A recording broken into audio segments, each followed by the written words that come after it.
আগামীকাল 15ই আগস্ট 2025 ইংরাজি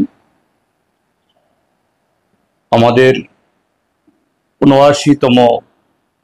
স্বাধীনতা দিবস।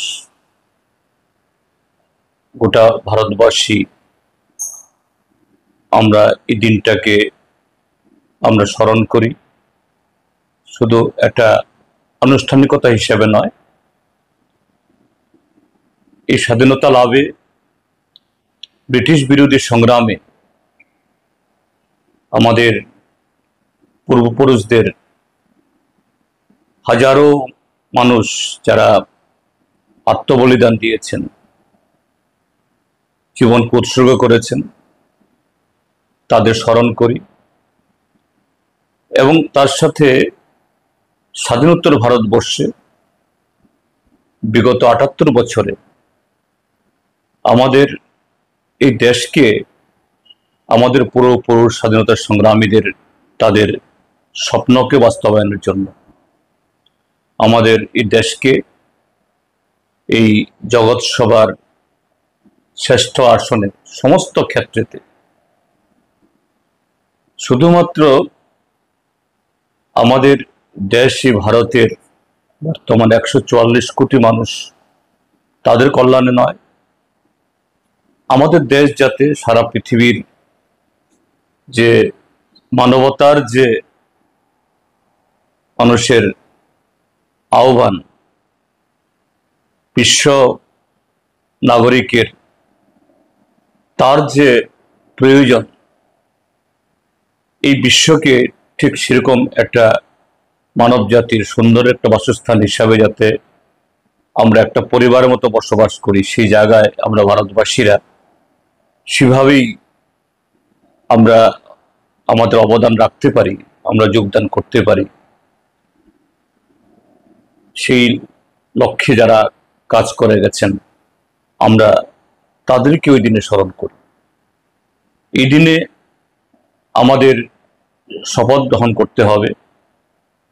যে আমাদের যে নানা বৈচিত্র্যের মধ্যে শুধু সে বৈচিত্র্য ধর্মীয় বিশ্বাস, আমাদের সংস্কৃতি, ভাষা, খাদ্যাভ্যাস, পোশাক না, চিন্তা ভাবনার মধ্যেও সেখানে অবশ্যই এত বড় পরিবারে বৈচিত্র্য থাকবে, কিন্তু সেই বৈচিত্র্যের মধ্যেও কিভাবে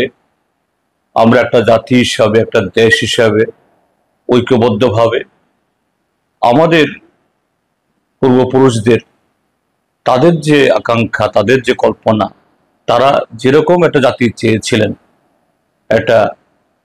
ধর্মনিরপেক্ষ, গণতান্ত্রিক এবং মানবিক সমস্ত ধরনের যে মানুষের প্রয়োজন, ইচ্ছা পূরণের একটা সক্ষম, সেই হিসাবে আমরা যাতে আমাদের জাতিকে ঐক্যবদ্ধ রাখতে পারি, একতাবদ্ধ হতে পারি, যারা এর বিরুদ্ধে এটাকে দুর্বল করার চেষ্টা করে তার বিরুদ্ধে আমরা সোচ্চার হতে পারি। আমাদের শপথ এই দিনে যাতে আগামী দিন এই সমস্ত প্রতিবন্ধকতা কাটিয়ে তোলার জন্য সেই আত্মবিশ্বাস, সেই চেতনা এবং সে শক্তি প্রতিনিয়ত আমরা সঞ্চার করতে পারি। এইভাবেই এই স্বাধীনতা দিবসকে, তার ৭৯তম দিবসকে আমরা উদযাপন করব। এ উপলক্ষে গোটা দেশবাসীকে, গোটা জাতিকে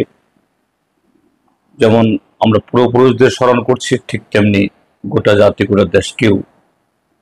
তার সমস্ত যে এই অধিবাসীকে আমাদের শুভেচ্ছা, অভিনন্দন, নমস্কার, খুলুমখা এবং আদাব।